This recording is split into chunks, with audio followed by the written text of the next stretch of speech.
Hey, what is up, everyone? Welcome to the Promethean Tides Aftershow. I am General, and as always, I am joined by Breaker. Hey, Breaker. What's up? I'm Brakir. I have many things and opinions to share with you. Ah, yeah, okay. We got French Breaker on here tonight. Fantastic. Do not fall victim to the revolutionary phenotype or communism. You will always go astray. The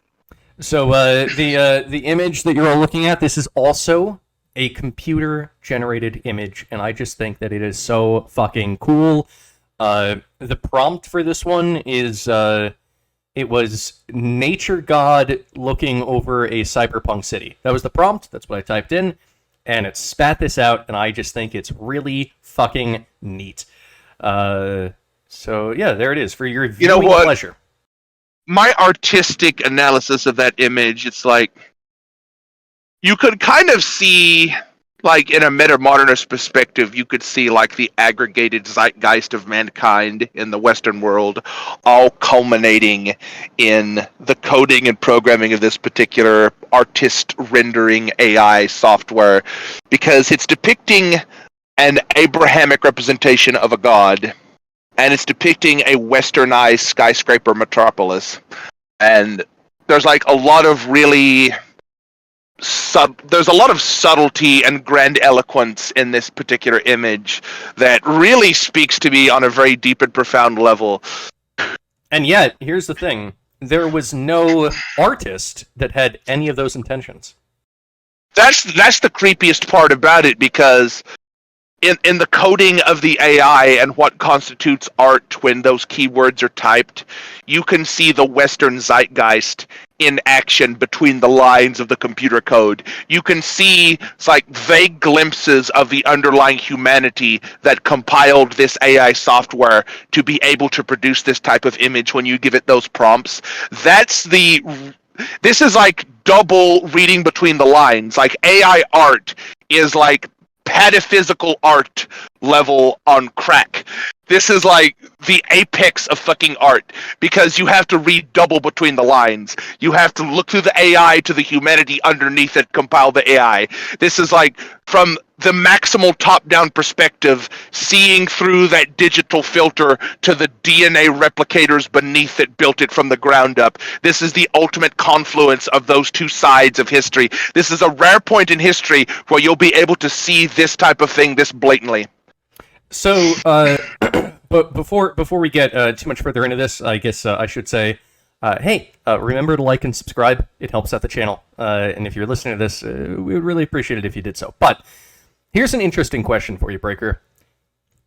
Does this count as art? If there was no artist, and this is just, or not even an autist, if it's just an AI that is constructing this, is it actually art? It looks like art, but is it actually art? Art is that which moves you.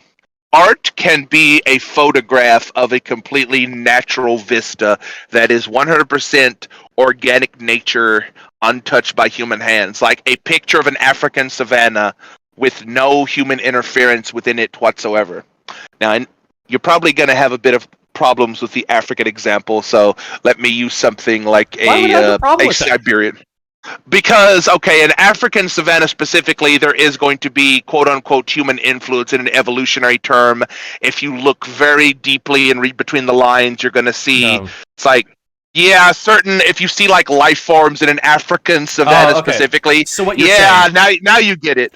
What you're saying is that, technically speaking, an image from the James Webb telescope of like a galaxy far, far away, that could be art if it moves you, even though it's just a picture of a galaxy.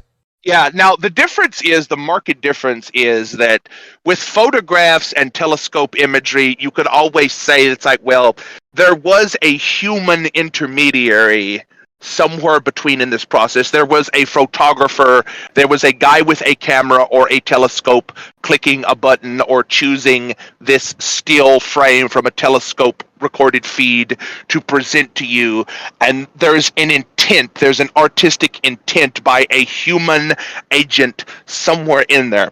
With the AI art, that human agent is still technically there, but they're removed in several different ways from the immediacy of the art that you're seeing, to the point where it's the art itself is starting to come alive in a unique and distinct way that is orders of magnitude more separate from the human intermediary than even a photographer would be. Right. Okay. Yeah. So I guess with this, I did have to like type in the prompt, so there is some sort of still like human intent behind it, even if. Yeah, and the humans had to program the AI that lets you type the prompt into that bar and get this image out. Yeah, there are, but the human interactions with this are like vague and distant, and there's a lack of immediacy and selection bias in this. But I think that's fair. I think actually this can still count as art because it can move you, like you said, and also there is human intent behind it. Even if it's kind of a cloudy thing, it's like if I typed in a unicorn made out of pizza, it would not have produced this. So obviously there is like I am having a direct effect on what is produced. So I guess it is art, right? It can still be considered art. Yeah. Yeah. Now, it's not entirely that a human agentic comprehension is totally required for this, because on the most deepest and personal level, you can walk out into nature. Like recently you went on like a nature retreat. I will not say where, but you know what I mean. And you went to a very like natural place, untouched by not a metropolitan city skyscraperscape, but a very natural place with trees and babbling brooks and mountains and places like this. Way out there. Yeah, you can like stand at basically stand at literally any point. Like you could stand in the woods, you could stand on a cliff and look out over a forest, you could stand in the forest, you can like look out at what you're observing, and you could see like a type of subtle moving beauty in just the natural progression of the natural world around you. Now, if you were to capture that and present, like, hey, here's a photograph I took of my nature retreat. What do you think of this, other humans looking at this photograph? They can be like, I see like the natural beauty of the land around you and the trees and the forest and the vistas. Like, like you would be the agent in the equation that chose to snapshot that, but while you're there in it, what you're seeing is totally removed from human influence. AI art itself will reach a point where you'll be able to say less and less as this technology progresses. Like, where is the human agency end, and where does this just represent it as a raw force of nature, even if it's a part of nature that's extremely constrained in a computer artifice itself of binary Boolean logic gates and analog computations. Like, at a certain point, that will start to fade away into the mysterious nature of what it is about artistic beauty of any kind that does move you towards a specific type of emotion. And you'll be able to just stand. Like, the Matrix would be the exemplar of this. Like, if you're standing in the Matrix, in, like, Matrix Program Forest #1, and you're just standing in a forest now, it's like, you know this is contrived technologically in the immediacy of it, because you chose to go into this, like, Star Trek Next Generation-esque holodeck representation of a nature scene. But there's future generations that will be so accustomed to that they will start to take completely for granted that's us, like, whether or not they plugged in or didn't plug in at the start of their day to the Matrix, it won't matter.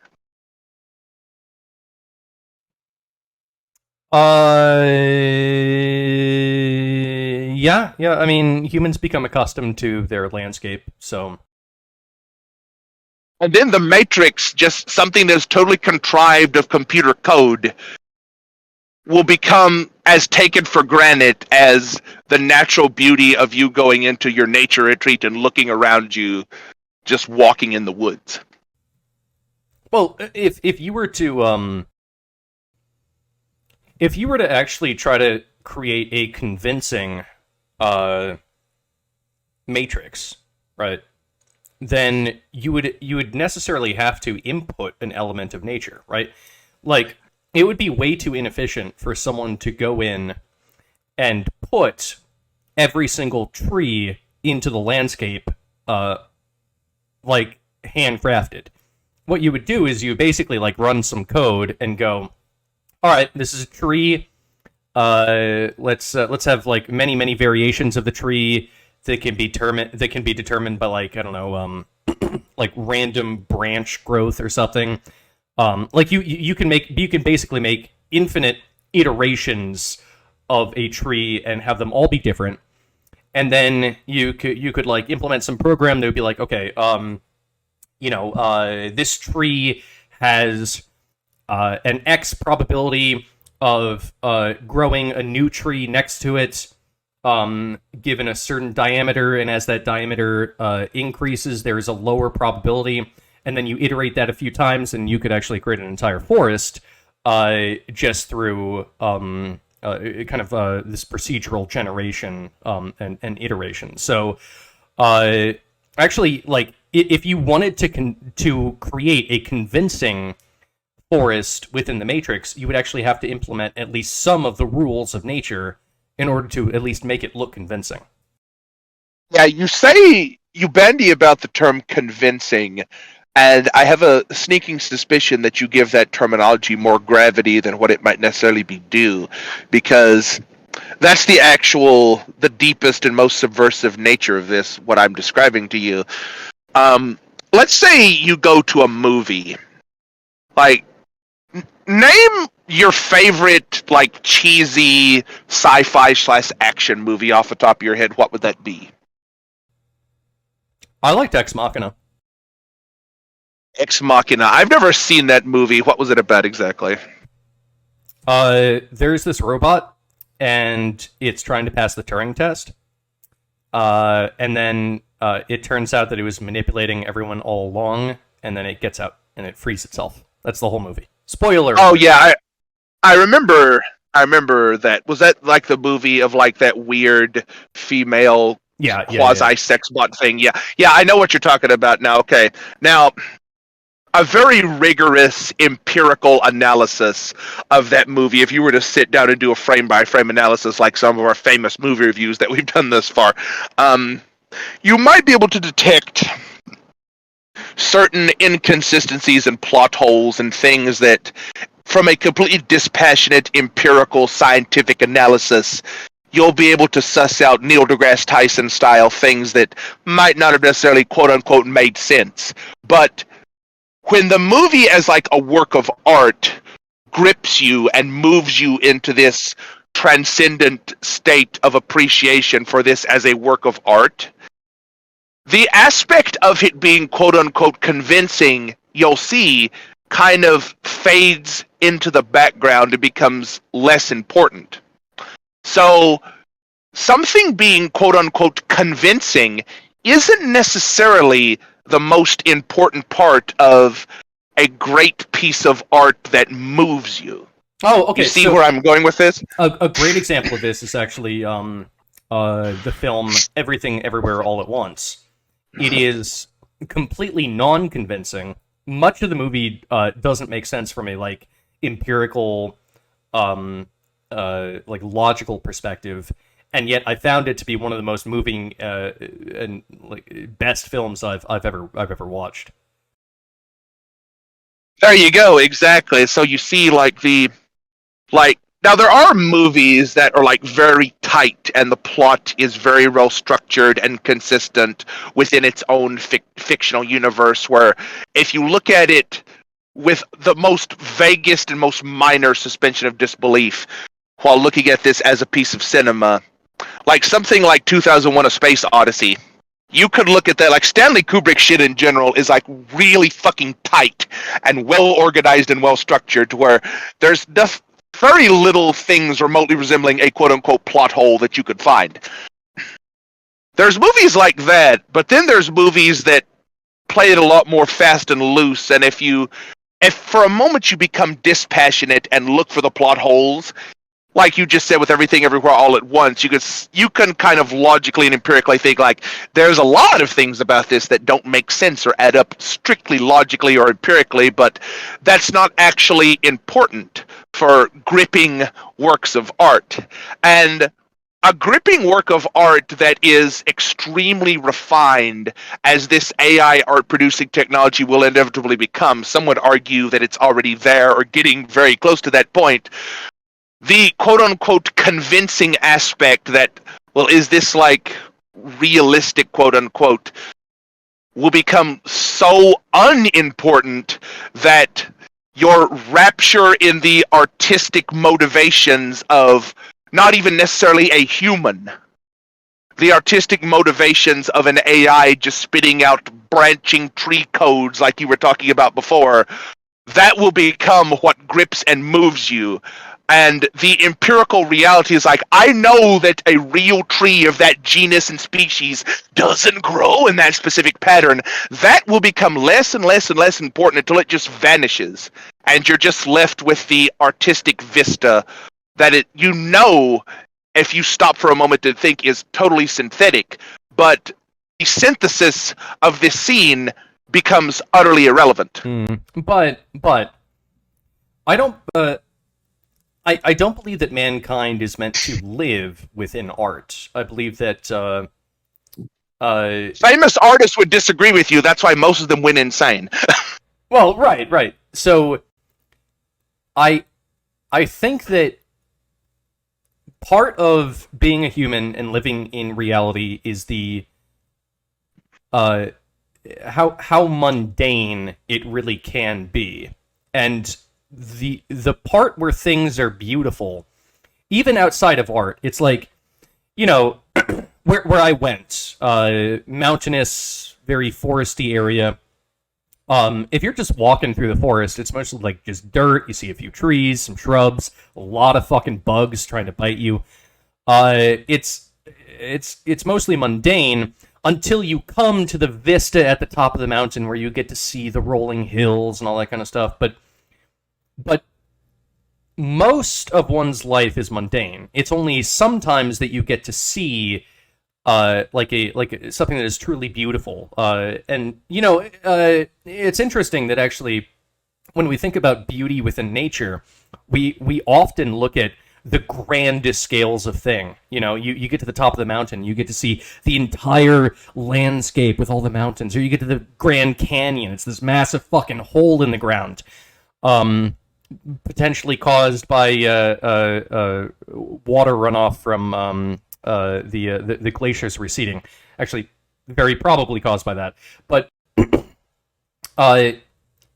most of the time, life is mundane, and I think that's how humans are meant to exist. If you lived in a world that was always beautiful and always artistic or autistic, then in fact art itself would become mundane, and that seems like shit. Well, you say that from the perspective that we're a very similar age, you and I. So we remember a time before the mass proliferation of the internet and internet culture and internet epic memes and the type of gripping, moving, comedic, dramatic, tragic elements that the internet bombards you with on a per second basis these days. So, like, our upbringing and the way we came up in the world is markedly different from someone who came up in the world and had an iPad in their hand since they were 4 years old. Now, consider the average, Zoomer or Generation Alpha kid that has come up in this world of just constant artistic bombardment and Coco Melon and frickin' Spider-Man and Elsa Gate bullshit that they see on YouTube and TikTok. Now, those type of people, if you'll notice, like really young people humor is usually some type of oblique reference to some other piece of internet media, like a meme. Like, some of these kids can just reference a meme and just laugh hysterically. I know a guy that we've had on the show before in like a very brief period of time. We should have him back on, by the way. And his humor is very much derived from like video game glitches. Like, he thinks like glitching video games are like the peak of like hysterical humor. Like, he will double over laughing at like a video game glitch from Vinesauce or some shit. Now, that's very different from your and my comedic tastes. Like, you and me could probably find like people like Bill Burr or George Carlin or Eddie Murphy, like this type of, or even the Three Stooges. Now, there's a difference between all those comedic stylings that I mentioned, but like that type of specific comedic styling, that subversion of expectation, that's the type of comedic world that moves us to laughter. Whereas like the most modern kids in the internet age, like, their comedy is like an 8-second TikTok clip of like a freaking cat sitting on its owner's shoulder, that she's like giving praises to this cat, and all of a sudden the cat scratches her across the face, is like, ah, and this like perfectly cut scene, and everyone doubles over in hysterical laughter of the 8-second clip of the fucking cat. That's a very different taste in comedy alone. But if you expand that out in a more artistic sense, well, actually, let me break in on that for real quick.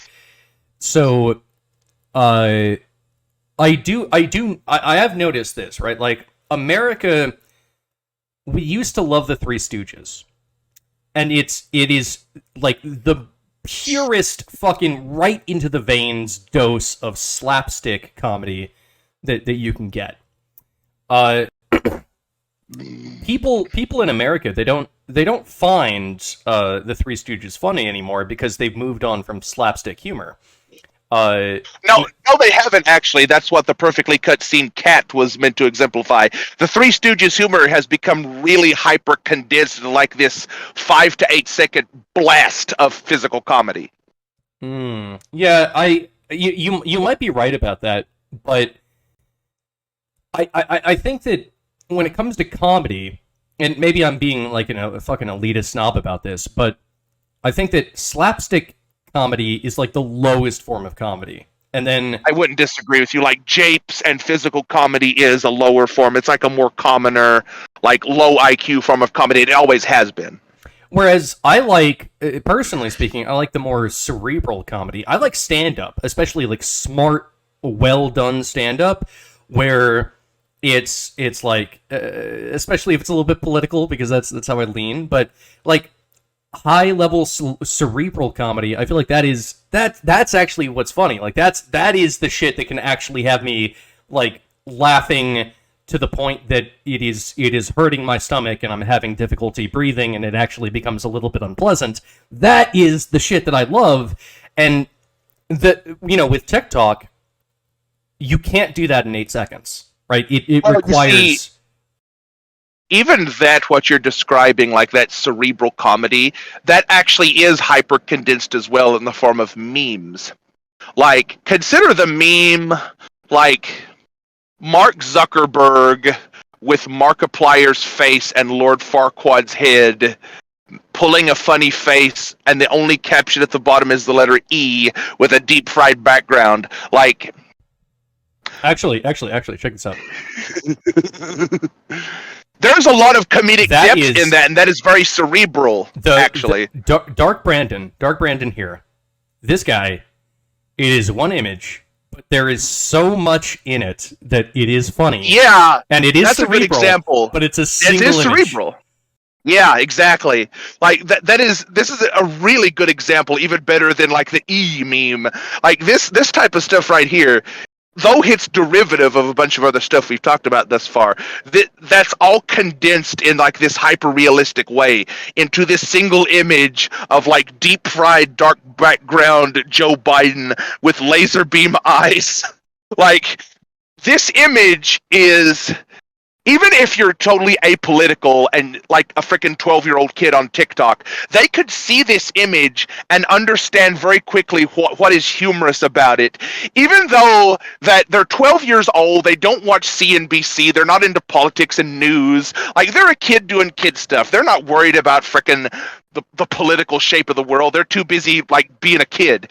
Like, even a child in the modern day and age could look at this and immediately intuit why this is humorous and see why it's funny and might even chuckle lightly at it, even though they have no political acumen whatsoever. Right. Actually, let's go ahead and break this down, because that's how you make something funnier. You break it down and completely understand it.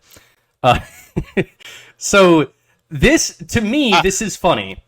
This is funny because Biden is such a politically and physically and mentally weak figure that it's inherently humorous to portray him as someone who is powerful and has like laser eyes.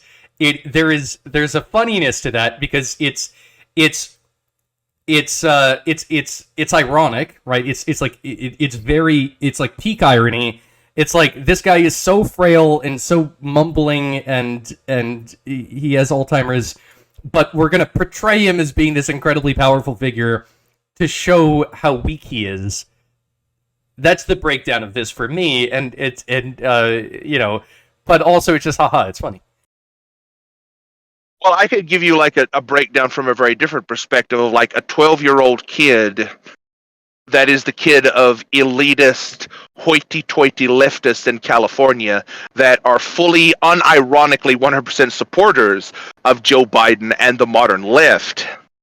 And even that child could look at this and see the humor in it, but from a completely different perspective, in that it's like, hey, that's the guy that my parents are always watching on TV and agreeing with and telling me how good he is, portrayed in this like goofy, hyperbolic, over-the-top, supervillain-esque way.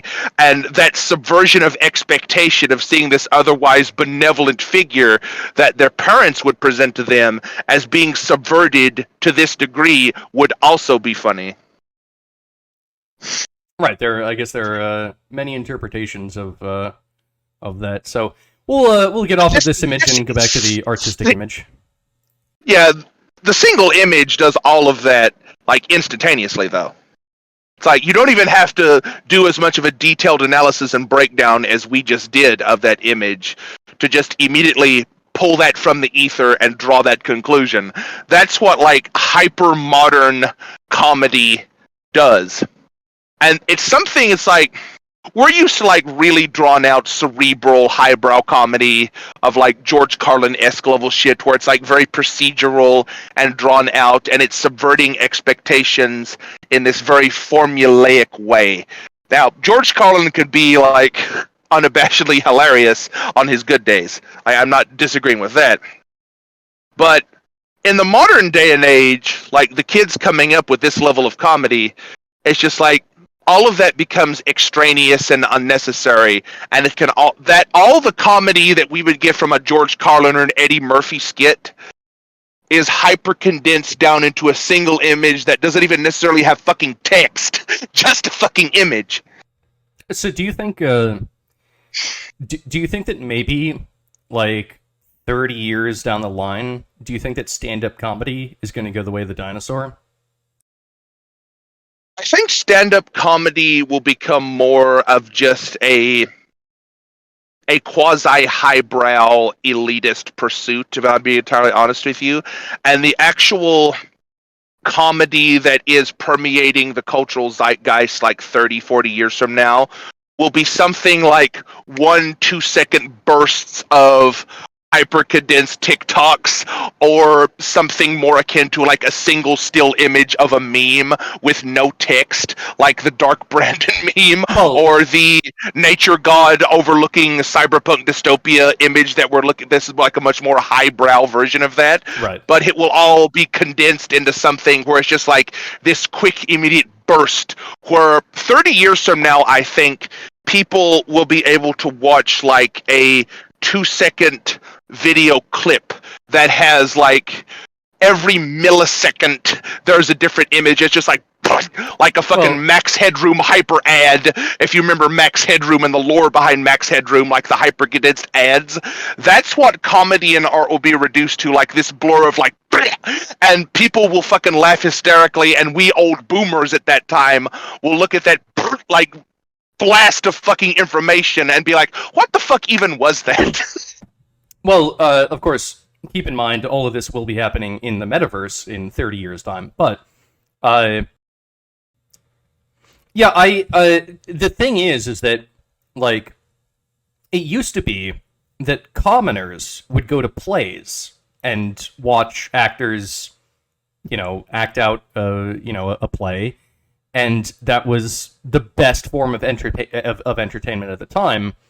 Nowadays, going to, like, a play is incredibly highbrow, and honestly, I've been to a few plays. I haven't found any of them to be that interesting. I don't really like plays, just because we've created, I think, better forms of entertainment in different medias, and shit's just gotten better. A play at this point is quite boring. So I'm kind of thinking, like, shit, like, right now, I'm in the position where I fucking love stand-up comedy. But maybe 30 years down the line, it's like, actually sitting down for like an hour and 20 minutes and listening to some guy ramble, maybe that's not gonna be fashionable anymore. Maybe it's gonna go the way of like how a play is, where it's only for like very highbrow people who are very pretentious, that kind of shit. Yeah, actually, the modern philosopher John David Ebert brought up this and made a very interesting point, and when he said that time consumes space. And what he meant by that was like what you're talking about with the plays. Like plays, and even the act of going to a movie, which I think cinema is a dying art form that will also be relegated to the same space as like plays and vaudeville in the coming decades. Those type of activities are very spatially necessary. Like the space in which you are, like being in a movie theater in that specific space as time progresses through the space. That type of consumption of media is becoming less and less and less important as time moves in to consume it. And as time in the modern day and age is like really hyper-condensed and everything is quick and immediate, the type of time that has consumed that space is a very abrupt, sudden explosion of instant gratification. So, in the future, I think, like, the spatial element will become so irrelevant that future generations will look at comedy and drama and tragedy and all these various, like, archetypal art forms as just these quick momentary blasts of a few frames of images, and they'll be able to draw like a great, like what we can draw from like a great Greek tragedy that takes hours to fucking read through, and you have to sit over a musty old tome in a very quiet and constrained library space in order to indulge in this type of rarefied artistic activity that will all be hyper-condensed as time consumes it, and the type of hyper-time, quick, instant gratification forms of art where it's just this sudden TikTok-esque blast of information, or a single image will consume that to the point where you could flip through your meme folder and say, like, that image is funny next, that image is funny next, that image is funny next, and that will just be their whole consumption of media and art, be it comedy or drama. So, unfortunately, I guess I sort of agree with you. I think that might be the direction that things are headed in, but I also think that when everything is delivered to you so rapidly, it leaves out a lot of context, right? Like I'm imagining, how would you teach someone evolutionary biology, right? Well, you could literally just say, evolution is a change in allele frequency in a population over time. Boom. And or you could play the go back, I want to be monkey meme, and it's like the human shrinks back into a monkey like doot, doot, doot, doot, doot, doot. but in order to like actually have an appreciation of like a field or an art form or whatever, you can't actually deliver it to a human mind in 8 seconds, right? Well, that's what you think as a person who has grown up in like the slower, more space-orientated, like late 90s, early 2000s, pre-internet proliferation. That's what you think, and that's what your perspective is. But I think evolution in humans has been like hypercharged in hypermodernity, and it's going to get to a point where people can absorb this very complex and nuanced information very fast and efficiently. Like the Dark Brandon meme you just brought up. Like, you look at that and you see like it's a brilliant work of political satire. Because of everything, all the slogging political shit you've gone through of Dark Brandon, and all the fucking election drama and all the shit that led up to this person being the Commander-in-Chief of the United States. Like, you're thinking in a very spatially orientated term, where it's like the space of this person's political, like, campaign and political ambitions kind of bleeds into yours and permeates it. Whereas, like, a more hyper-modern perspective would just be able to see all of your collected, condensed experiences of life over the past 2 to 6 years, and just this single image alone is like this hyper condensed blast of all that at once. Now, this seems kind of strange and illogical even, and unempirical. Like, you would think it's like, well, like you were talking about evolutionary biology, how am I going to teach a frickin' Generation Alpha motherfucker evolutionary biology when their attention span is like 10 seconds at best? Well, how you would do that is like representing it through a very kitschy, poignant, immediate way, where actual textbooks and rumination and serious consideration of what you consider to be a very serious subject is ultimately going to be folded in on itself and hyper-condensed in this multi-dimensional way, where the human capacity to understand allegory and symbolism is returning in hypermodernity. This is like the meta-modern perspective, and as that starts to return, it doesn't return in the ways like it did in the ancient world, where space and spatial awareness was the most important thing. Because if you think back to primitive humans, spatial awareness took precedence over time awareness. Oh, wait. I think I understand what you're saying. It's like, actually, a lot of the works in the more ancient religious texts, so like, I don't know, let's take the Bible, for instance. It has actually this kind of version of like these metaphorical snapshots, where it's like, yes, there is a deep lesson to be learned there that may take someone an entire lifetime of experience to understand, maybe actually multiple generations even of experience to fully learn the point, and yet it can be condensed down into something that one could read in an afternoon.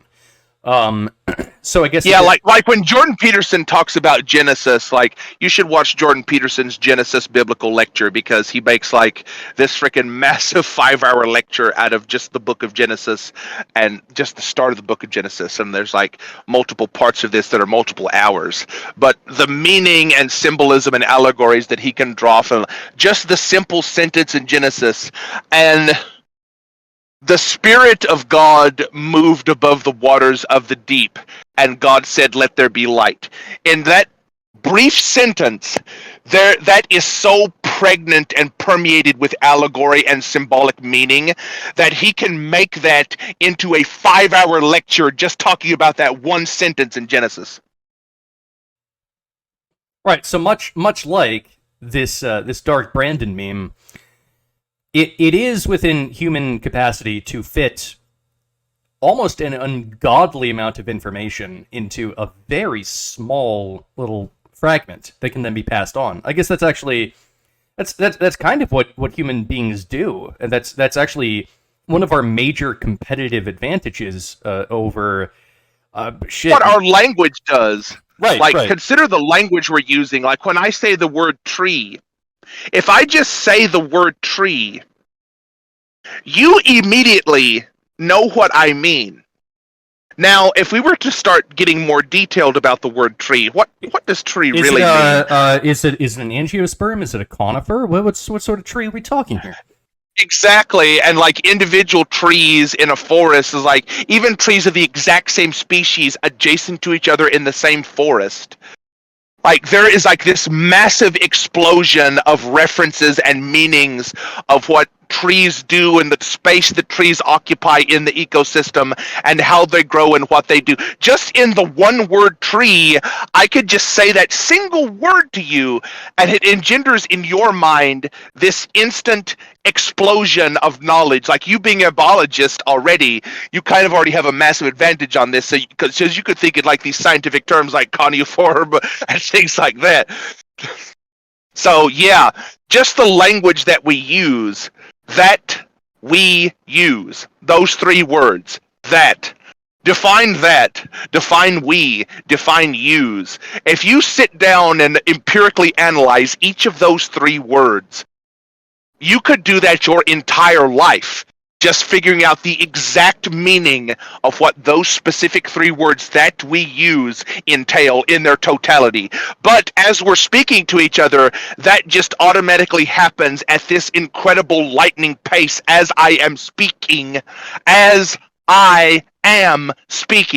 Each one of these words is a massive combinatoric explosion of mind-boggling emergent complexity that, until you stop to think about it, is literally incredible.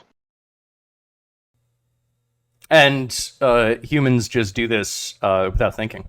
We just Without thinking, from a baby, you could just like spit out the word dada, and you've already got it. A literal infant can comprehend this. And actually, think about, I mean, even with the word dada, right? I mean, you're talking about a father. That's actually an incredibly complex subject in and of itself, and a baby can just say dada. But actually encapsulated in that is a massive concept. Yes. Now you're starting to understand, it's like the hyper-modern language is taking what humans were already doing and naturally progressing it to its apex.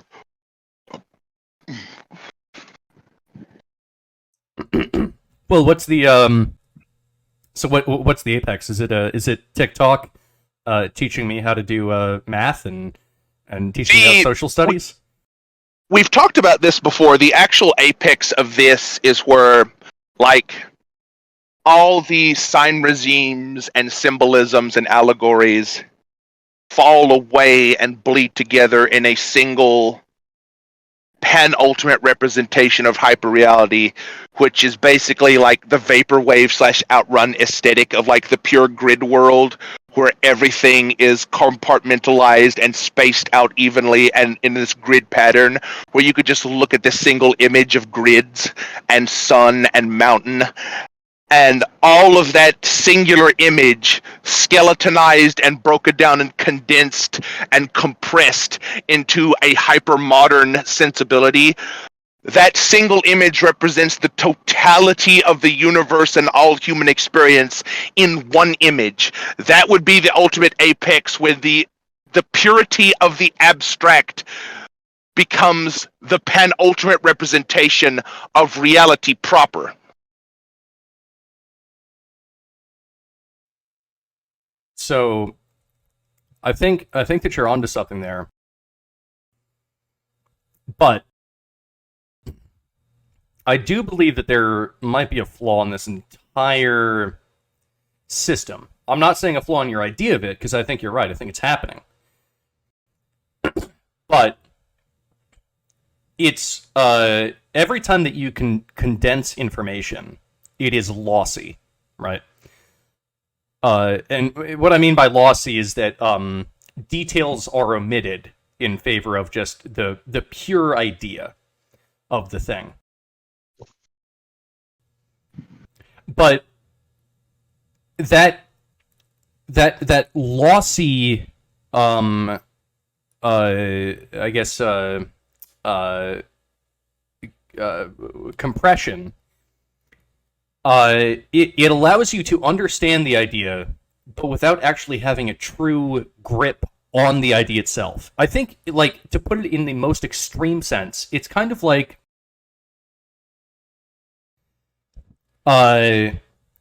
hearing what the Buddha is saying versus being the Buddha, right? You can hear what the Buddha is saying, and you can try to understand what he's saying, but ultimately you cannot fully understand because you don't have all of the little nooks and crannies and bits and pieces. What you have is a lossy and compressed bit of information that is not the true information. And in fact, the true information has little details in it that are sometimes omitted, right? So you could imagine, I'm trying to think of a biological example here. It's like, all mammals have hair.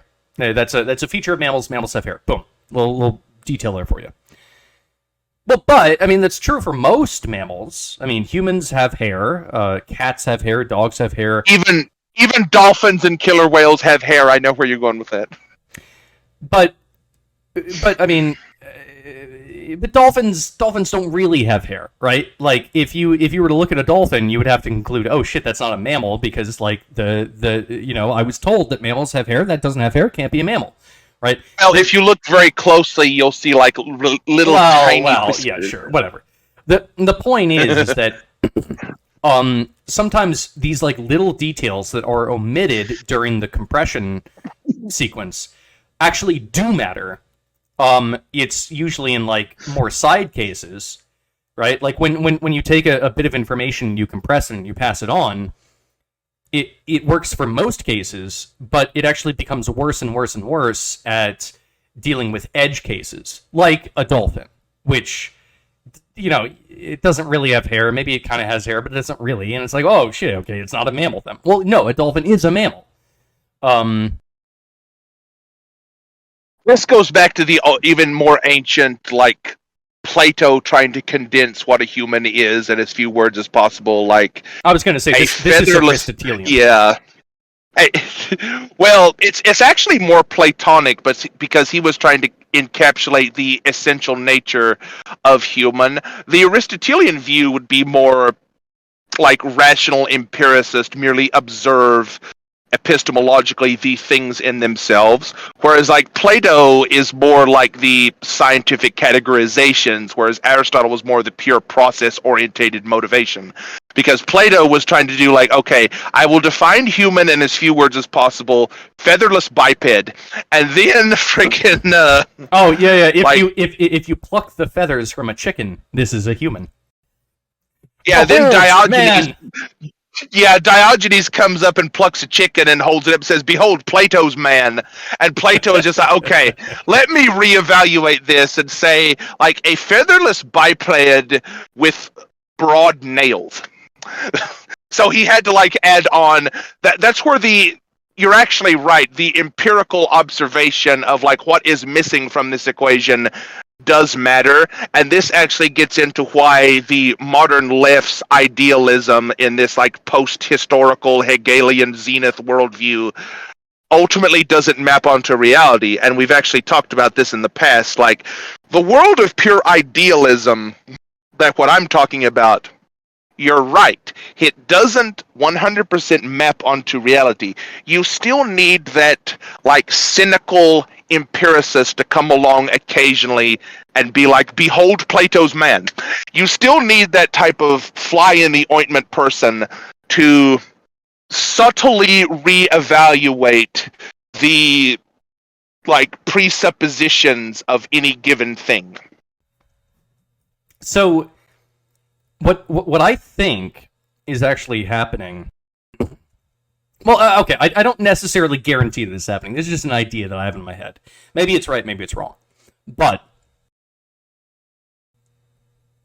all of these humans, even Diogenes saying, behold Plato's man. He was the fly in the ointment, going, hey, your abstraction is not correct because it doesn't match reality.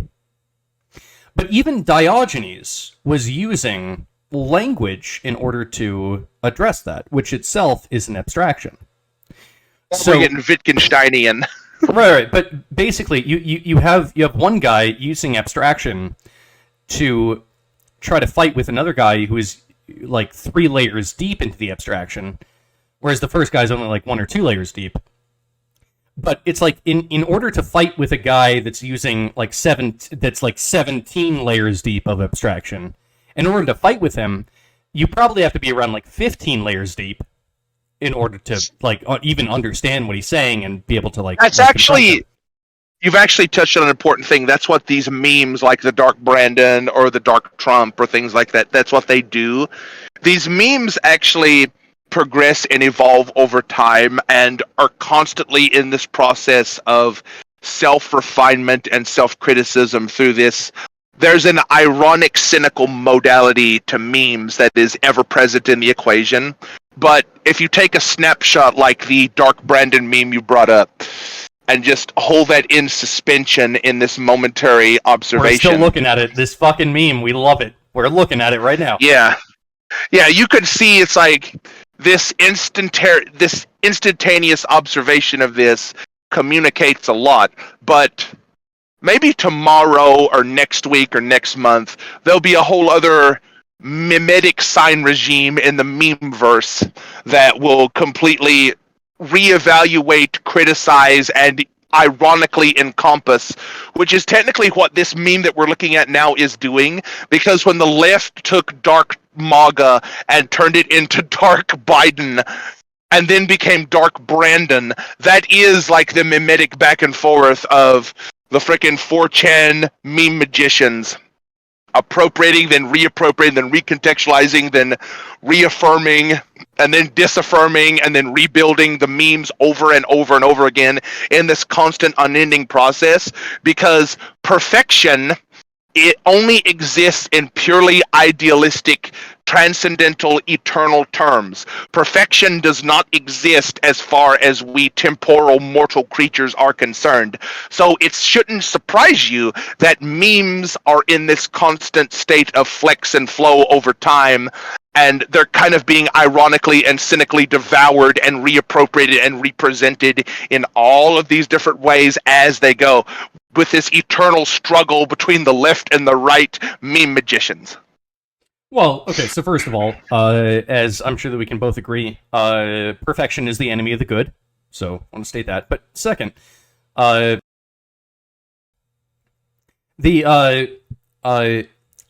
guess that no matter how many layers of abstraction you go into, like let's say that I'm on like the 34th layer of abstraction. Now, that whatever level I'm at, if I'm at the 34th level of abstraction, where I've abstracted a thing in order to abstract a thing, abstract a thing, then it never ends. It's fractal because nature is fractal, right, and we've talked about this. It's diving into the fractal. Mandelbrot set, eternally diving down deeper, zooming in further and further and further and further. Well, maybe. I think it's actually an inverse fractal, but so it's more like you're zooming out of the Mandelbrot set, but anyway, doesn't matter. Which does the exact same thing. It's kind of like a matter of perspective at that point. The exact same thing is happening. But the thing about that is that that abstraction, as far removed from base reality as it is, it still has to exist within reality, right? So natural selection. Yeah, the spatial dimension never is removed from the equation. The spatial dimension is always there, but time is now hyper time that's eating into the spatial dimension quicker and quicker and spiraling it faster and faster. When it comes to natural selection, right? If you have like let's say that you're on the 34th level of abstraction, and for whatever reason, this abstraction has brought you to the point that you have decided that you should abort all your babies and not reproduce, then that abstraction dies with you. Well, that's exactly like the Mandelbrot self-similar fractal. Your abstraction has to still fit within reality. If it doesn't, then it dies. So actually, there is still a connection between all of these different levels and layers of human abstraction and base reality. Because base reality keeps doing its thing. If you abstract so far that you start killing your own babies, then that abstraction dies, and it has to die. And well, yeah, I would argue that I believe that is what is happening to the left right now. They have reached a level of abstraction that is no longer congruent with reality. Yeah, they've reached a level of pure ideology that, as you say, doesn't map onto the messy underlying reality of natural selection and sexual selection. I'm not disagreeing with you. And even in the most abstract of senses, if you look at the Mandelbrot set, through like a Mandelbrot fractal progression, you'll notice that however far deep you go into a fractal zoom, you'll always find this self-similar fractal of another Mandelbrot there that's always represented as like totally black. That's because in particular point... There are actually infinite Mandelbrot sets within the Mandelbrot set. Interesting. Yeah, that's the thing. But the thing about the Mandelbrot set is why that one is represented as black and all the other ones are colored if you ever watch a Mandelbrot zoom. The black one basically represents infinity. Because whenever you hit like the black Mandelbrot set, everything that's colored in black is a equation that can propagate out into infinity. All the other proximal numbers around the Mandelbrot set have this. Sorry everyone. We had a small difficulty with the recording. 100% my bad. We were talking about the Mandelbrot set. We got pretty deep into it, but like I guess my computer stopped recording for whatever reason, so we're just gonna, I guess, move on. Here's a pretty picture of Mandelbrot set. But yeah, the Mandelbrot set, like I was saying, I'll condense it down. It's like every time you hit like one of the black points, that's basically a propagation into infinity. And if you know anything about life and evolution, like evolution doesn't like infinity. Evolution is all about like divergence and convergence and fractals. So our entire existence is like temporal, mortal creatures and biological instances and agents in the sphere of biology has more to do with like that slim margin between like absolute infinity, which from a biological agent is indistinguishable from death and non-being. So if you consider it like that, like all of our life and progression happens on the margins of the Mandelbrot set as this exploding combinatoric fractal that zooms in forever and ever and ever, but changes and morphs and mutates as it goes. But if you hit those perfect black spots through maybe even natural selection, like anything that hits one of those perfect black spots and reaches too much of a perfect equilibrium that explodes into infinity, basically goes extinct. Like, infinity equals death to biological agents. I think I agree. So, let's move on to where we shit on a guy. Getting on communists, my favorite. I don't think this guy is a communist. I mean, he might be, but he's carrying water for China, from what you described in this video, so that's not a good sign. Not the best. So, the title of this video is "Nonsense: China's economy will not collapse." So we're gonna watch this, and we're gonna just watch it together, and we're gonna see what we think. Now, I personally speaking, I think that China's economy is not very strong. I think that Xi Jinping, a little bit almost like Biden, has kind of run the country into the ground due to just a little bit too much authoritarianism and being a little bit too spooked by COVID. Xi Jinping has the zero COVID policy, where he wants literally no one in the nation of China, which has more than 1 billion people in it, to have COVID. And this has caused major problems for the economy. Not just China's economy, mind you, the entire world economy. Shipping lanes have been fucked. Imports and exports have been fucked. I don't think that China. This is why we need to make America great again, and buy American, manufacture in America, which, whether you like it or not, is going to happen regardless. If you watch Halsey on Blue State Survivalist, shout out to Blue State Survivalist, Halsey English. He is an Orthodox Jew, so any of our more extremist right-wing followers might just say, it's a Jew shield. I don't give a shit what you fucking say, Mr. Alt-Righter. Most of you motherfuckers aren't even producing white babies, General Chief. But, I'm not a fucking Alt-Righter! What the fuck? Well, okay. Libertarians, I guess, do not equal alt-right, I suppose. It's like a nuance of they're very different. In fact, actually, the libertarians tend to not like the alt-right because the alt-right tends to be a little bit authoritarian. But, anyway, we're going to watch this video, and we're going to have just thoughts about it, right? Together. Yes. Let's go. Together. No, China's economy is not going to collapse as so many finance YouTubers are claiming. I mean, YouTube was filled with these kind of thumbnails, and so I decided to click on one. China is crumbling.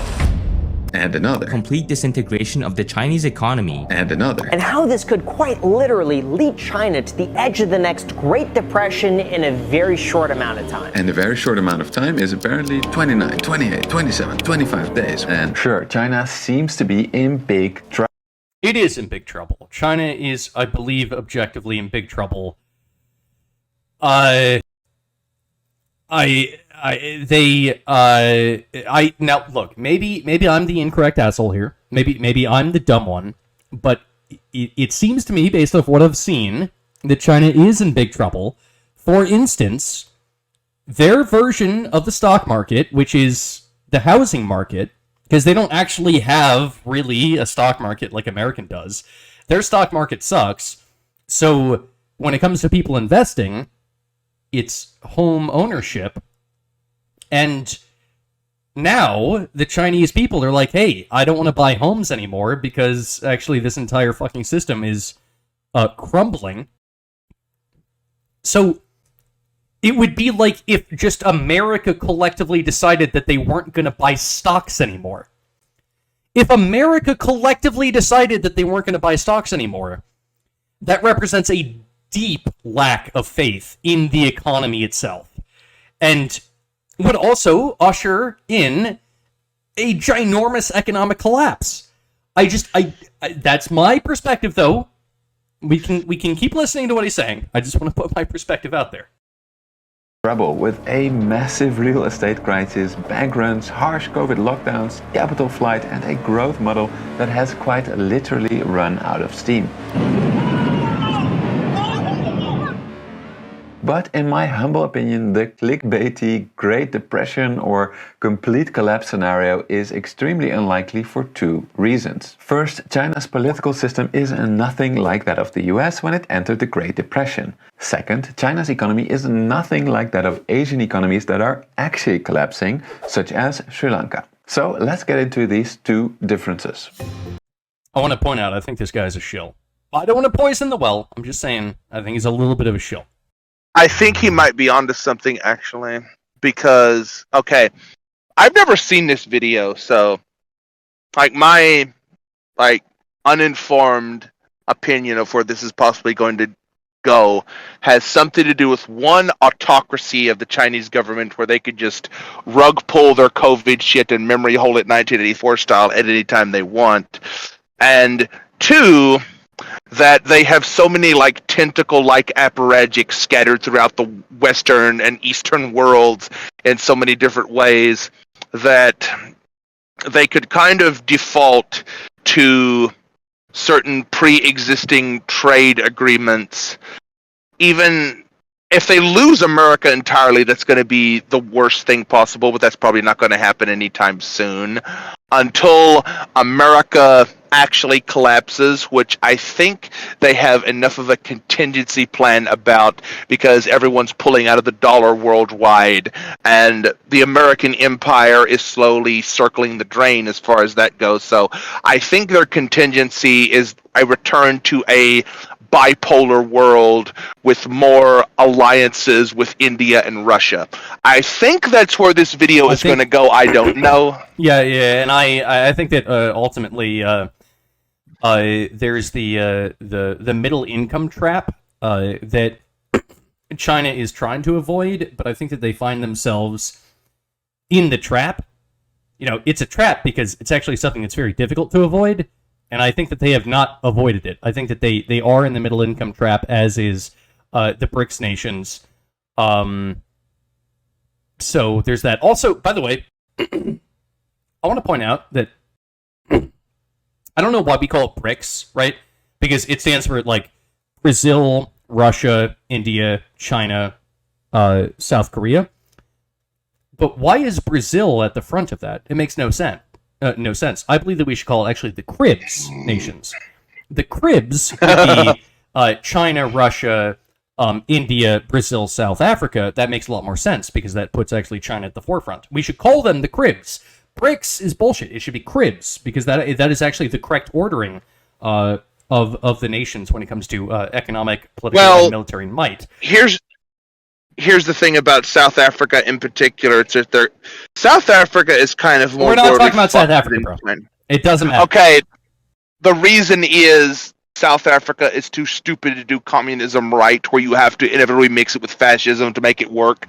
South Africa still sincerely believes that white people bad, blah, blah, blah, Western influence bullshit, whereas like China is just like, we don't care what color the cat is as long as it catches mice. They can oscillate freely between communism and fascism whenever it is politically advantageous for them to do so. Unlike South Africa, which are much more true believers in like epic communist revolution comrade bullshit. Right. So anyway, we're talking about the Cribs nations, and whatever. Let's listen to what this guy has to say. Sure, at first sight, the Chinese situation seems an awful lot like the collapse of the US banking system in the early 1930s and in 2008. These two banking crises led to economic collapses that were so catastrophic that they came to be known as the Great Depression and the Great Recession, respectively. So let's have a look how China's situation compares to these two dramatic events. The story of the Great Depression starts with an epic growth of bank lending as well as a massive increase in asset prices, mainly in the stock market. In a similar way, the story of the Great Recession starts with epic credit growth paired with huge asset price increases, mainly in property and the stock market. All true. Fair enough so far. So far, this is extremely similar to China's story. From 2009 onwards, Chinese banks and other financial institutions went on a lending spree, causing a huge spike in property prices. This ended up making Chinese cities like Shenzhen and Shanghai 4 times more expensive relative to income than a city like New York in 2020. Which is fucking nutty.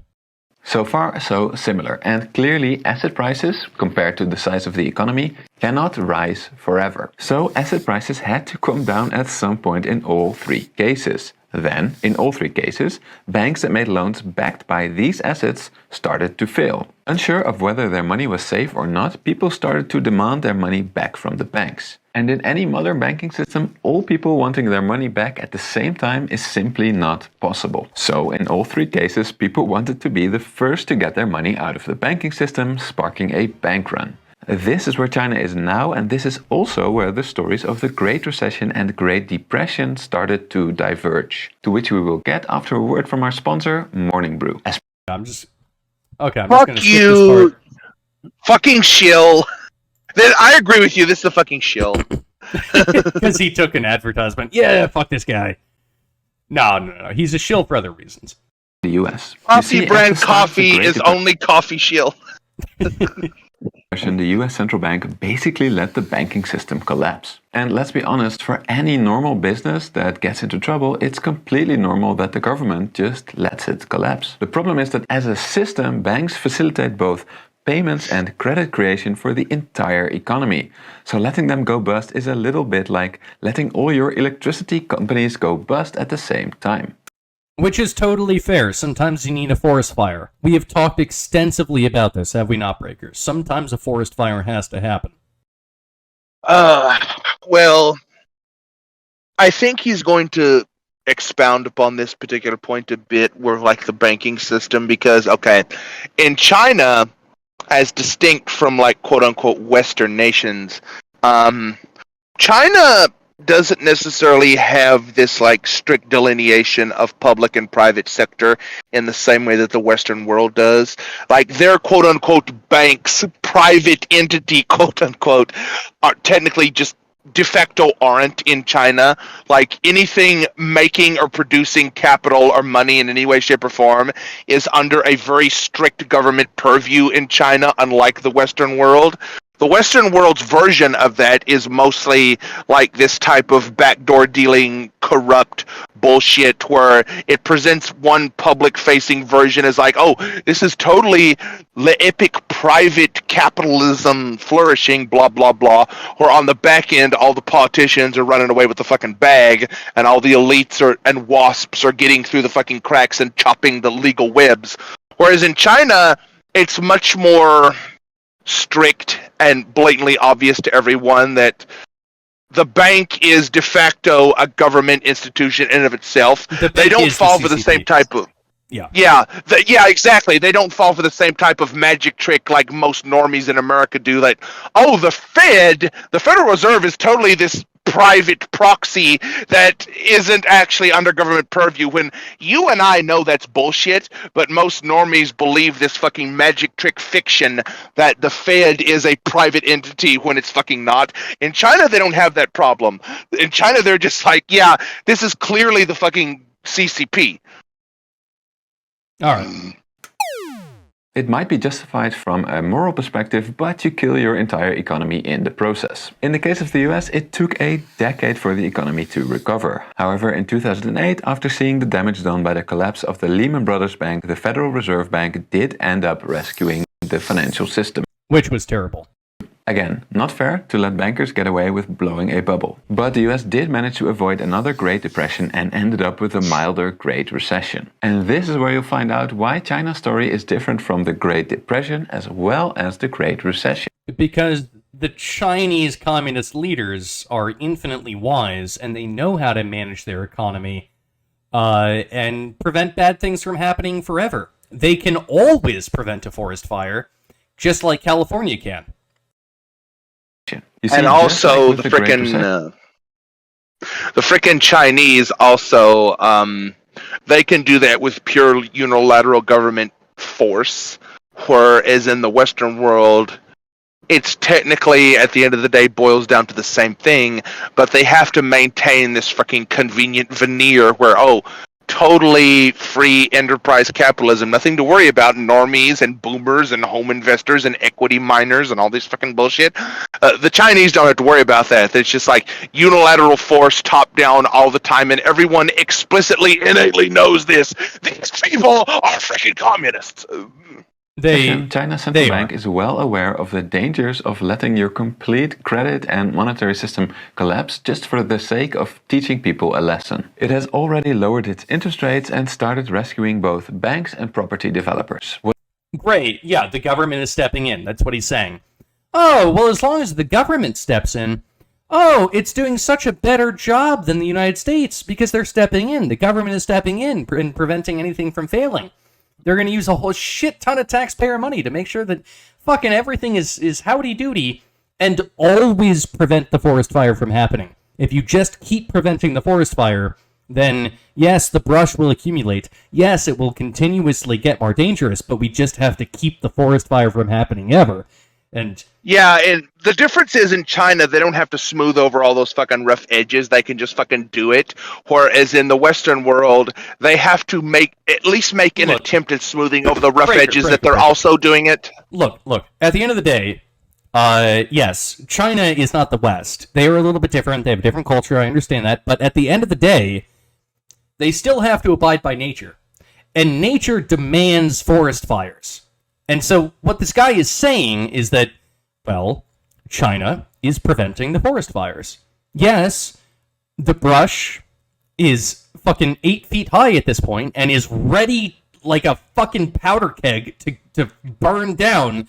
But the Chinese government is keeping its wise, watchful eye on the brush and making sure that nothing bad happens. Well, eventually something bad will happen and it will all erupt. But okay, all right, fine.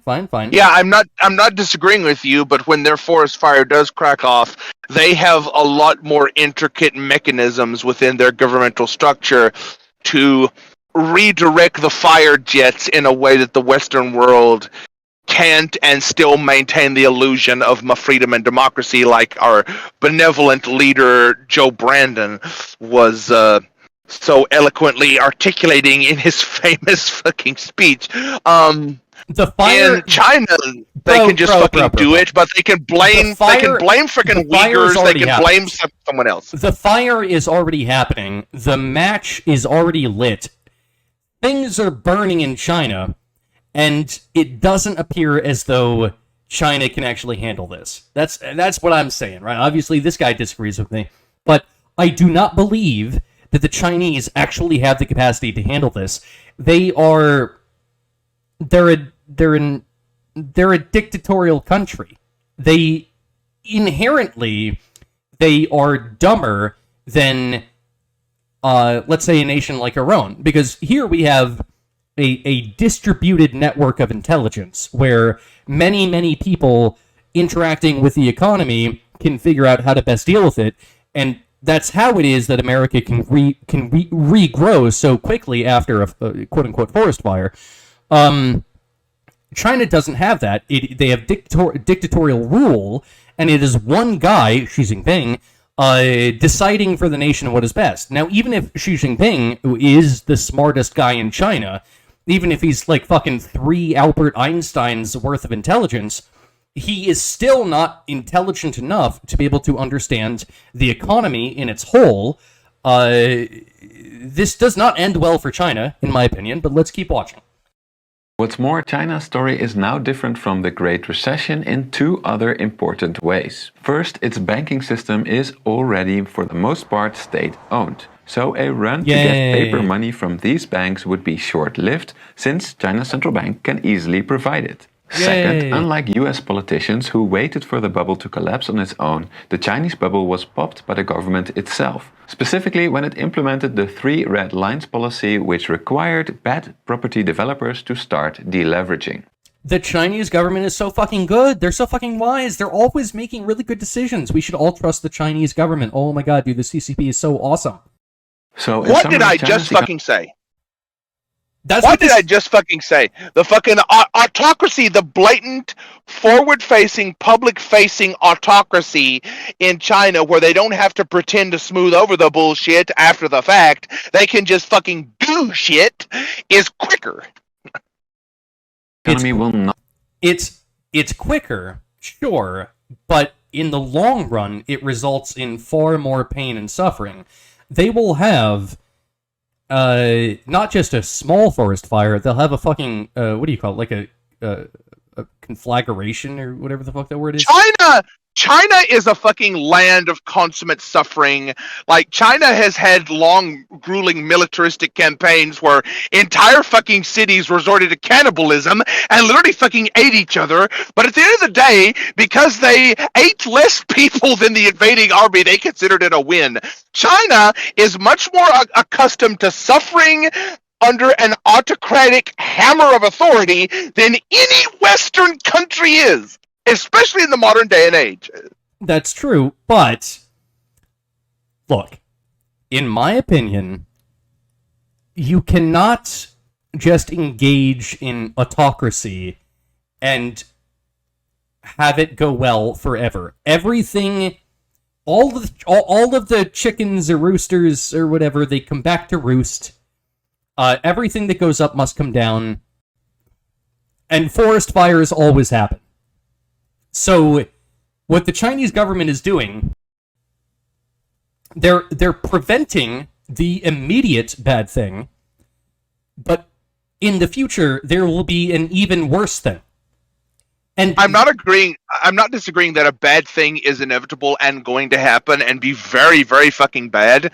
What I'm saying is, like, the Chinese zeitgeist overall is more well equipped to handle massive fucking bad thing, resort to cannibalism, eat your fucking neighbor shit. I'll eat your ass. I'll eat your leftist ass like corn on the cob, as Alex Jones famously said. China is kind of like, they have a historical precedent of being used to this type of shit, whereas like this Western prosperous epic America capitalism bro isn't really. So I think overall in the grand scheme of things, China's going to have a better time of this. I might be wrong, but that's my thinking so far. Let's continue the video. The most important lesson from the US Great Depression. Yes, reckless behavior by banks should be punished, but not by crashing your entire economy. What's more, I think China's crisis will not even be as severe as the Great Recession. The reason for this is that the Chinese government values stability more than the US government. So I suspect it will try to spend its way out of trouble more forcefully. But then again, at this point you might say you cannot compare China to the United States because the US issues the global reserve currency. It has more room to spend its way out of trouble because it's basically funded by foreign countries that desperately need dollars. And one key feature of China's current problems is that international investors seem to be fleeing the country in droves. So maybe it shouldn't be compared to the US, but rather to other Asian economies that are currently collapsing in an inflationary death spiral, such as Sri Lanka. Well, no. And here's why. The reason that China can save its banking system if it wants to is that, unlike Sri Lanka, China has achieved monetary independence. Bullshit. And it achieved this in two ways. The first way was by becoming a manufacturing superpower. I mean, by the latest calculations, it accounts for 1/5 of the world's manufacturing output. Therefore, it's not surprising that China has consistently run a trade manufacturing. Okay, I want to point this out. So China is, via this bar graph, about as large as the U.S. is when it comes to manufacturing. Now, of course, we manufacture different things. China is more in the practice of taking raw materials and manufacturing them into bits that then the U.S. can import in order to manufacture into larger, more abstract, more complex bits. Yes. So there's a difference between the manufacturing that happens in China versus the manufacturing that happens in the United States. But okay, great. China manufactures a lot of shit, but it is reliant on exports in order to fuel its economic growth.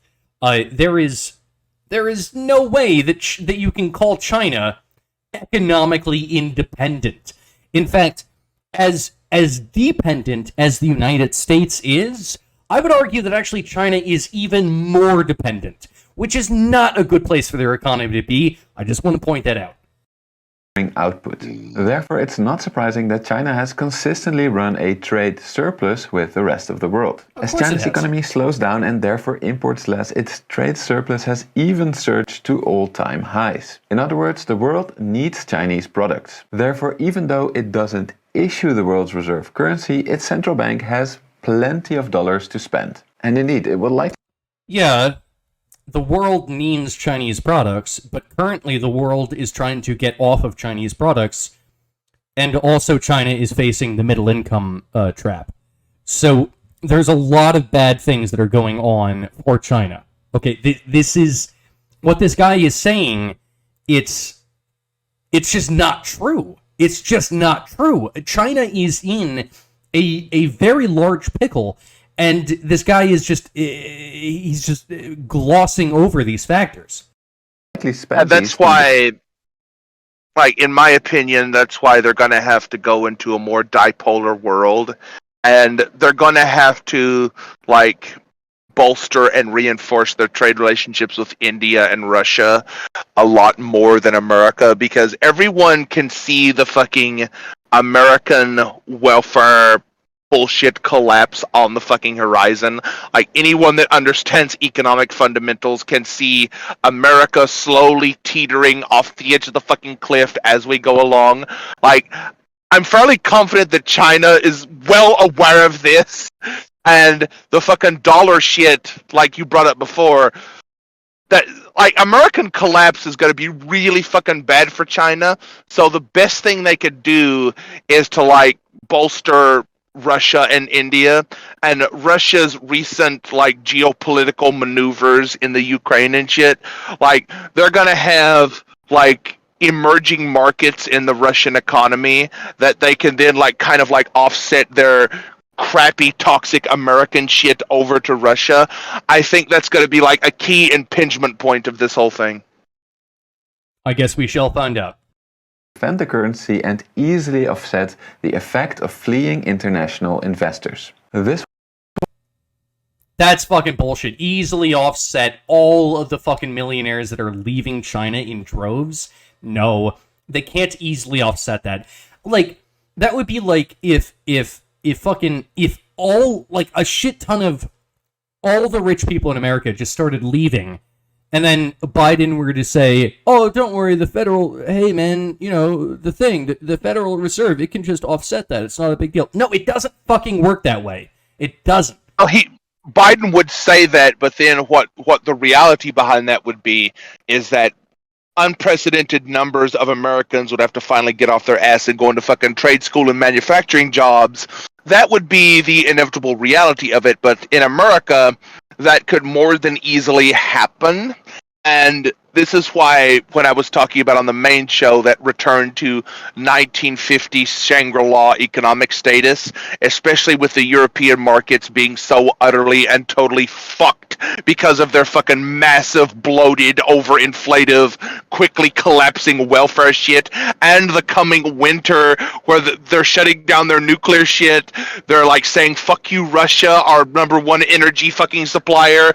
Like, Europe is royally fucked to the point where people are going to die in fucking Europe in unprecedented numbers, like war-level numbers of people dying in Europe because lack of fucking energy during the coldest winter in recent recorded history because of fucking El Nino cold wave sweeping across the fucking world. That's gonna fucking kick Europe in the balls. With their welfare collapse on top of that in unprecedented ways, where Europe is going to be as fucked as it was during the specter of World War II.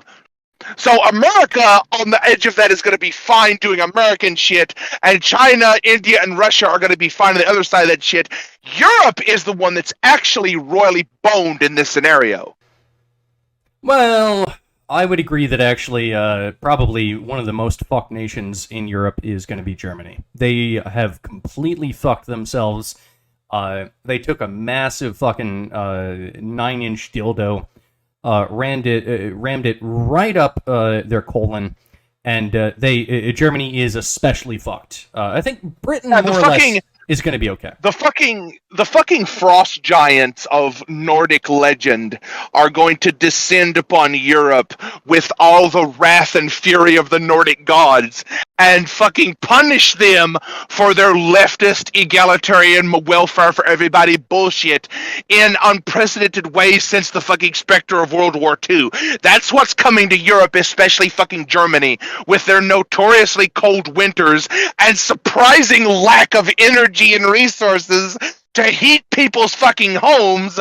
They're fucked. Royally fucked. But Breaker, you forget that we need to listen to Bernie Sanders and look upon the European nations in terms of how to run our nation, because the Europeans, they know how to run nations, and we need to make America just like Europe. Let's go, Bernie Sanders. Let's go. That's not going to happen, in the words of Steven Crowder. What's going to happen is this is already in the fucking cards. This is already coming in the pipes, and you can see it. Europe is going to look at the monumental, life-destroying, pain and suffering-inflicted crap of their fucking progressive, let's shut down our nuclear energy program and turn off Russian gas because Russia bad. Putin bad. Putin and Trump in gay incestuous relationship bad. Europe is going to fucking kill people with that fucking bullshit. And the people are going to be like, you know what? Fuck progressivism and leftism. Fuck you. And they're going to bring back Mustache Man to Electric Boogaloo in fucking Europe. I guarantee you, by the end of next year, Europe is going to be like post-Weimar Germany levels of fucked. And they're going to be like, fuck you, Merkel. Fuck you, progressives. Fuck you, welfare. I'm sick of this shit. I actually, I'm mostly inclined to agree with you. I don't know if it's going to descend into the Weimar Republic next year, but it's going to get bad. And yeah, I think the peoples of Europe will get a little bit upset about some of the things that are happening. They already are with the fucking Dutch farmer shit. They already fucking are. They're already mad enough to pop this shit off. They're willing to get shot at by fucking government officials with their freaking farm tractor protest shit. So I guarantee you by the end of next fucking winter, they're going to be like, we need change now, fuck all of you. And all the politicians are going to be ousted like fucking Bojo in Europe. In fucking England. Fucking England, Boris Johnson. Yes, they ousted that motherfucker. His goose is fucking cooked. Yeah, Europe sucks. I agree.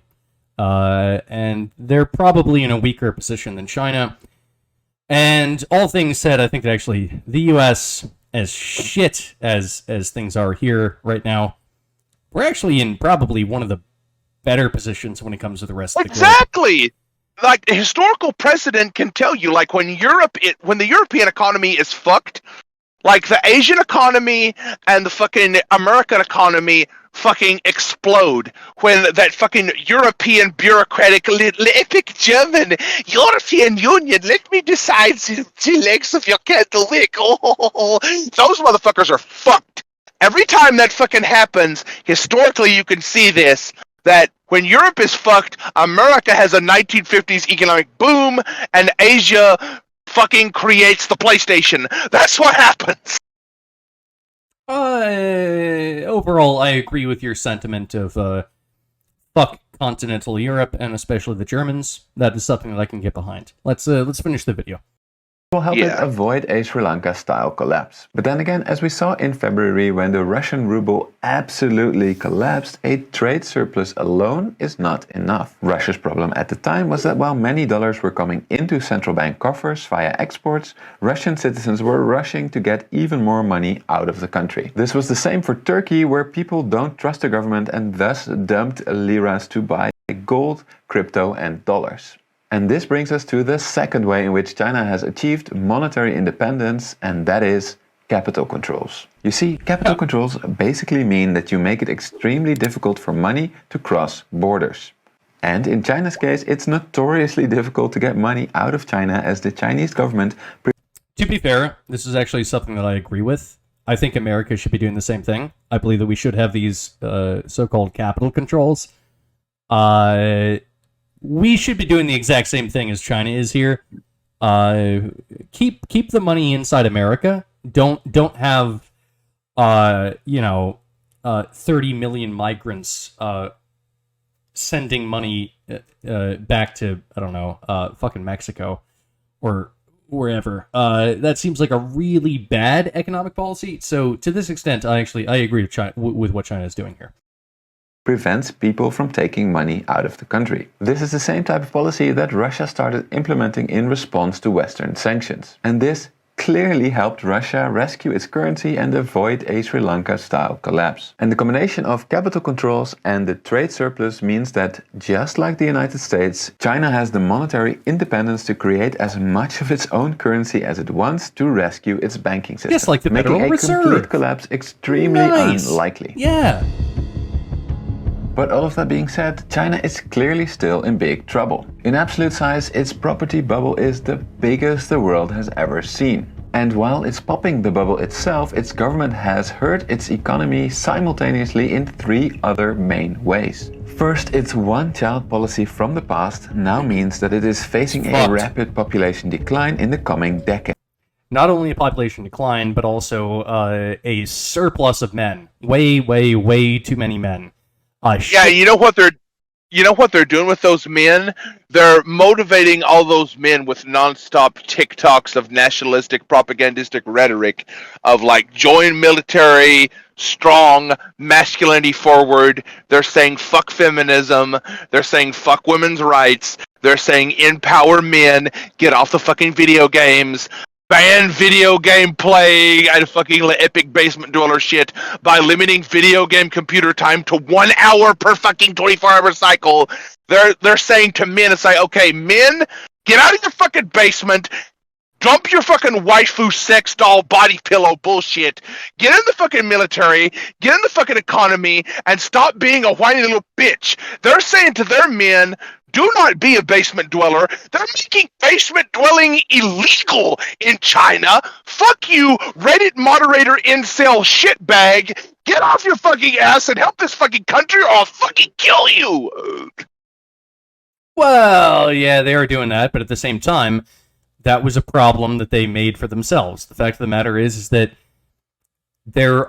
it's like there are 1 or 2% more men in the population than there are women, which doesn't sound like much, but actually that is fucking awful for an entire nation. That is a staggering difference. You end up with, for a country the size of China with billions of people, you end up with like millions of men that cannot get married because there are simply not enough women to go around.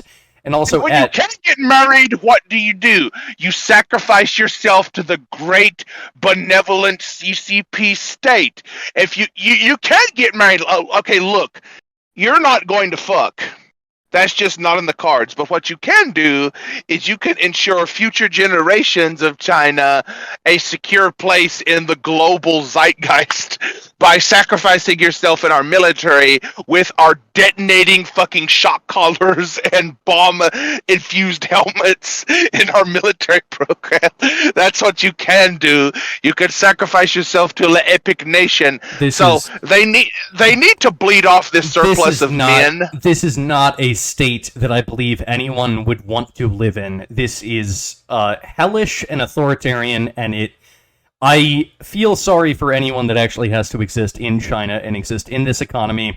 You know, you're a regular guy, but it turns out that because of the one-child policy, there's way more men than there are women. So you can't get a girl.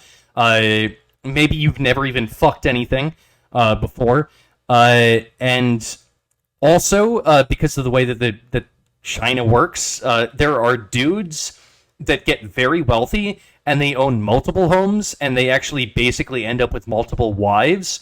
So that is also like you have this like Chad Chinese guy and he's taken all the fucking women. He has like 7 wives, and so like no one else can have any of his wives because he has those wives.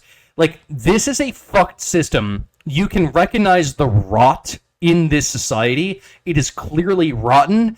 And the CCP is just going to fucking continue this civilization for as long as it will hold even the smallest bit of water. Fucking brilliant. Well, the thing about that is they have an opportunity because they have a surplus of men that are basically like that marginalized in between men that literally have nothing to lose. They can leverage that to their advantage, and they can create a fucking nihilistic sacrificial fighting force that will fucking blast Taiwan, reclaim Chinese supremacy. Let's go fucking Chinese supremacy for the world, Chinese pride worldwide. Let's go for the boys. Let's go, Pooh Bear. Fuck yeah. Exactly. More immediately, it is preventing its consumers from spending more by keeping them locked up inside in response to Omicron. Finally, it's cracking down on its relatively productive tech and education industries and the private sector in general. But since it has achieved monetary independence and likely learned the lessons from the US Great Depression, I just don't think that it will crumble, no matter how many sensationalist YouTubers will try to tell you the opposite. Instead, I think that a short recession followed by a major government intervention and then a period of stagnation and slow decline like Japan is the most likely scenario. But hey, I'm deliberately saying scenario. You see, in macroeconomics, just like in politics, I think it's helpful to think in scenarios and then give these a probability. In my mind, the sensationalist YouTube collapse scenario is just as likely as throwing 2 dice and hitting double 6. It's possible, but it's highly unlikely given Xi's focus on social stability and China's monetary independence. On the other hand, I completely disagree. I think that basically China is continuously rolling 2 sets of dice, and it's coming up like 4 and 3, fucking 1 and 5. You know, but they have to keep rolling the dice. Eventually, though, after they've rolled the dice enough, eventually they will hit a double 6, and it will collapse. They're trying to stave off the collapse, but it will happen eventually. That's my position here with this metaphor that he used. I think that a sustainable economic recovery is like hitting double 5, double 4, or double 3. No. More likely, but still unlikely. Finally, all other combinations of the dice represent a Japan-style stagnation scenario. But what do you think? How likely do you think that each of these scenarios is? Either let me know in the comments or consider joining our member and patron exclusive Discord community where we will discuss this issue further in depth.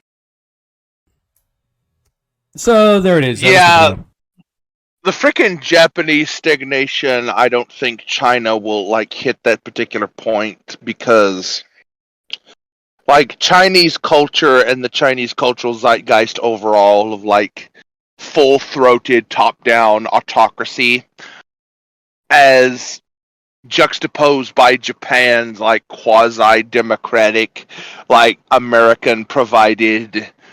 Basically, Japan is like this weird proxy thrall of America that kind of absorbs American bullshit at like the tail end of it with their freaking kawaii culture and their freaking cuteness and their freaking constant denial of the horrors of the transcendental level Holocaust type shit that they fucking did during World War II.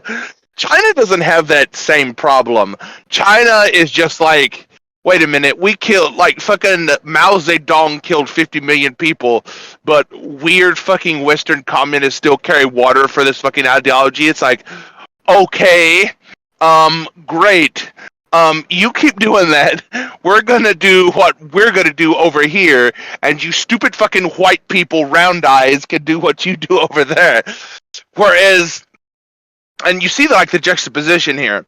Like, Japan is very sincerely trying to carry water for Western imperialist bullshit, whereas China is just like, fuck off, Western imperialist bullshit.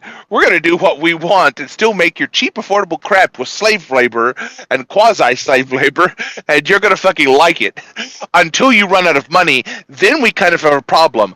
But now with the Russia and Ukraine bullshit, we basically have an out. Whereas, like, America doesn't. America's out involves them, or us, I should say, returning to, like, a depressionary crush state. Where, in the coming years, probably before 2024 even rolls around, you and I are going to be fucked. It's like, this is not financial advice, but what I tell you often is, like, me personally, I'm like fucking 30 to 40% cash and the rest in commodities, like specifically energy commodities. No stocks. Not financial advice. Please consult a qualified professional before investing in anything. But between you and me personally, General Chief, this is my particular strategy. Just like stick to fucking commodities. They are going to go vertical because if you stick to the fundamentals, You cannot bullshit fundamentals. You can't print your way out of fucking fundamentals. You can't print oil and wheat and fucking food and raw materials. That's just something that is physically fucking impossible. Stocks, you can fuck around all day, every day with a bunch of like circumlocutory financial pill pull bullshit.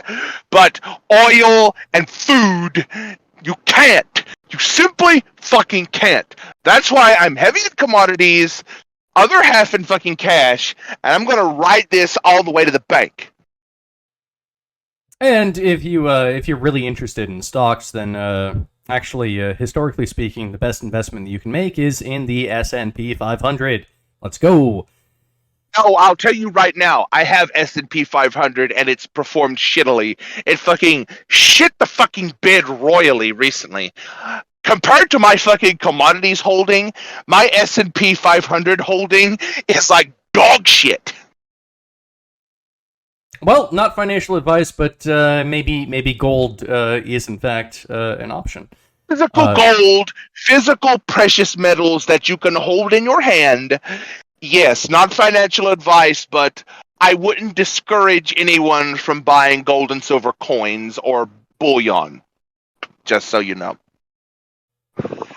I think I might be inclined to agree with you on that one. I've started to look into that myself, but with that, I think that we can bring this to a close. Thank you, everyone, for if you're listening right now. We really appreciate it, and if you would be so kind as to like and subscribe, we would very much appreciate that.